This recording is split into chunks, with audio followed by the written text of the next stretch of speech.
How to register your property into booking.com. Hi everyone, welcome back. In today's video I'll be showing you the steps on how to register your property into booking.com. So then, to begin with, launch your booking.com application. Once you're on this page, go to your profile, tap on that, and this is going to take you to the profile page. Over here, scroll down right to the bottom, click on list your property.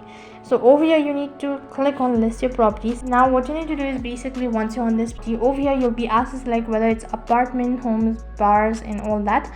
So click on apartment. If it is so, then it's going to take you to the other page where you'll be asked how many apartments you have. So you need to go with all of these question answer sessions throughout the process. So click on it and then make sure to go through all of the information, and only then begin with the procedure or tap on the continue button. So that is basically how you can register your property on booking.com. On the last interface, you'll also be asked to provide in the pictures of the rooms and all that. And after you've done that, you'll need to click on the submit. As soon as you've done that, it might take a couple of days or maybe a week for the verification. So all you need to do is wait patiently until you get verified from booking.com.